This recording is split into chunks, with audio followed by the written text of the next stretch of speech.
For advertisement, call 8125893028. Our Gmail maxtvtelugu@gmail.com. నమస్కారం, welcome to max TV. ఈ రోజు స్టూడియోలో మనతో పాటు ఉన్నారు ప్రముఖ జ్యోతిష మరియు వాస్తు నిపుణులు, అలాగే లలిత అమ్మవారి ఉపాసకులు బ్రహ్మశ్రీ డాక్టర్ నానాజీ పట్నాయక్ గురువు గారు. మరి గురువు గారితో మాట్లాడి మనకున్న ధర్మ సందేహాలన్నింటినీ క్లియర్ చేసుకుందాం. నమస్కారం గురువుగారు. శ్రీమాత్రే నమః. గురువుగారు, కొంతమందిని మనం చూసినట్లయితే మాట సరిగ్గా రాదు, సరిగ్గా పలకలేరు, నత్తే వస్తుంది, నువ్వు నాన్ వెజ్ ఎక్కువ తింటున్నావు, లైక్ ఆనియన్స్ ఎక్కువ తింటున్నావు, కొన్ని వెజిటేబుల్స్ ఉంటాయి, ఆ వెజిటేబుల్స్ తినడం వల్ల కూడా మాట అనేది సరిగ్గా రాదు, ఇలా అంటారు కదా. మరి మాంసం తినడం వల్ల మనసు పైన ప్రభావం చూపిస్తుంది అనేసి అంటారు. మరి అది ఎంతవరకు నిజం అంటారు గురువు గారు? మాంసం అనే కాదు, మనం తినేటువంటి ఆహారం ఏదైతే ఉందో అందులో 6వ వంతు మనసుగా మారుతుందని చెప్పారు. ఏ వస్తువైనా మీరు తినండి, ఏ వస్తువు తిన్నా సరే అందులో 6వ వంతు మనసుగా మారుతుంది.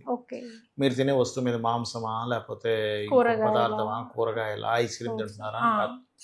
అయితే ఈ పలకరం రావడం అనేటువంటిది ఇది కేవలం ఫుడ్ ఒకటే కాదు, వాళ్ళ జన్మజాతక చక్రంలో బుధుడున్న స్థితి, వాక్కు కారకుడు బుధుడున్న స్థితి, 2-3 అధిపతులు ఉన్న స్థితి మీద కూడా ఆధారపడి ఉంటుంది.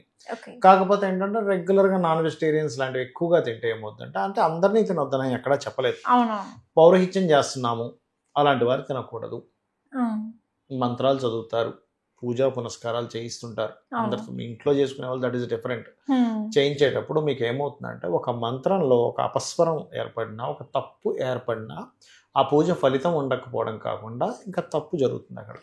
అందుకని వాళ్ళని తినొద్దు అని చెప్పారు. పౌరహిత్యం చేసే వ్యక్తి తినకూడదు, మిగతా వాళ్ళు తినొచ్చు, తప్పేం కాదు. కాకపోతే ఏంటంటే మీకుగా గనక ఎవరికైనా సరే, అయ్యో నేను జీవహింస చేయడం ఎందుకు, దాన్ని చంపి నేను తినాలా, ఇప్పుడు నాకు ఇంక వేరే మార్గం ఏమీ లేదా, ఇప్పుడు అడవిలో ఉన్నాను అనుకోండి, ఒక పండు లేదు ఏం లేదు, అప్పుడు ఆకలి వేస్తుంది, ఆహారం నేను నా ప్రాణం నిలబెట్టుకోవాలి, దట్ ఈస్ డిఫరెంట్ థింగ్ కదా, ఇప్పుడు అవసరం ఏముంది అనుకొని మానేస్తే ఇంకా మంచిది చెప్పాలి, ఇంకా మంచిది చెప్పాలంటే.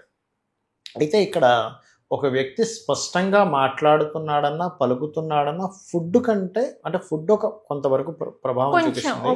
ఎందుకు మీరు ఐస్ క్రీమ్ తిన్నారనుకోండి అమ్మా, ఏమవుతుంది, పలకలేం, మాట్లాడలేం. కొంచెం సేపు చల్లటి వస్తువు తింటే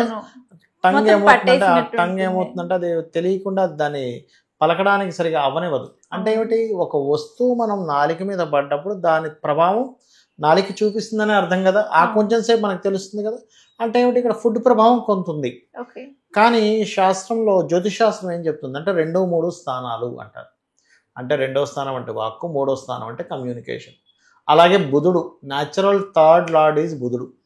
ఆ యొక్క బుధుడు ఎలా ఉన్నాడో చూడాలి. ఆ బుధుడు కనుక ఎవరి జన్మజాత చక్రాలైనా మార్స్తో ఉన్నాడు అనుకోండి, చాలా ర్యాష్గా మాట్లాడతారు వాళ్ళు.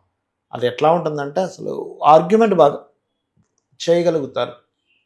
అదే గురువుతో ఉన్నాడు అనుకోండి, వాళ్ళు ఏం చెప్పినా అందులో ఒక మీకు గైడెన్స్ కనిపిస్తుంది. శుక్రుడితో ఉన్నాడు అనుకోండి, అందులో ఏం మాట్లాడినా ఒక కామెడీ కనిపిస్తూ ఉంటుంది. అంటే ఒక్కొక్కరు ఒక్కొక్క రకంగా లిటికేషన్ పెట్టేలా మాట్లాడే వాళ్ళు ఉంటారు. అంటే ఈ మాటలకి కారణం ఎవరంటే బుధుడు.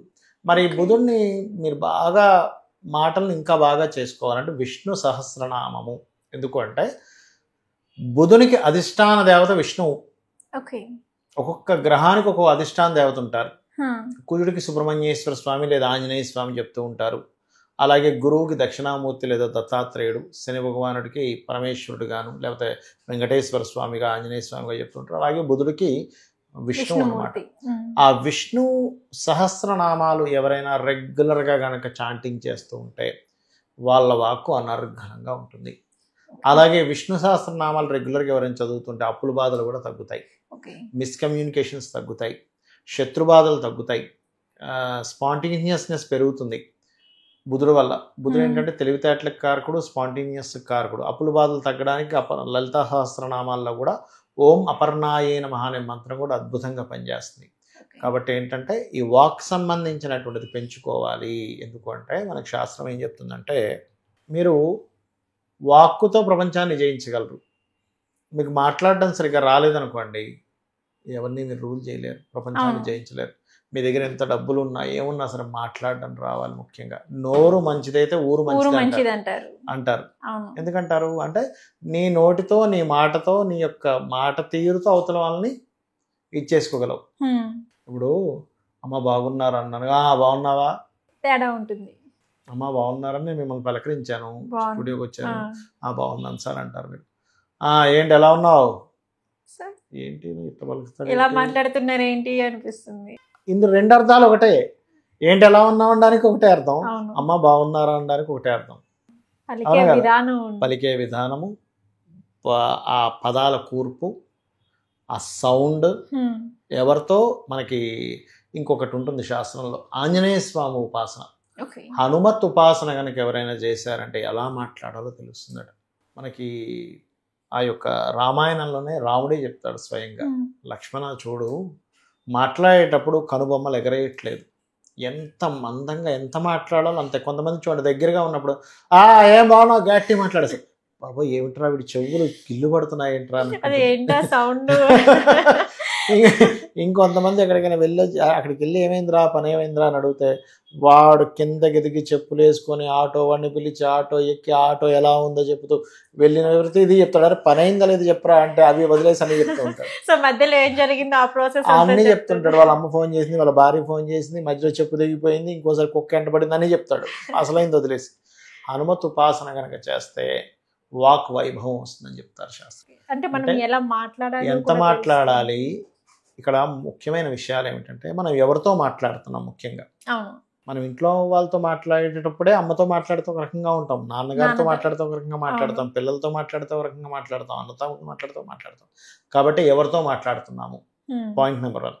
ఈ మాట్లాడేటప్పుడు వాళ్ళకి మనం మాట్లాడేటప్పుడు మన హావభావాలతోని మనం మాట్లాడే స్లాంగ్తోని ఒక విషయాన్ని మనం అక్కడ చెప్తున్నాం.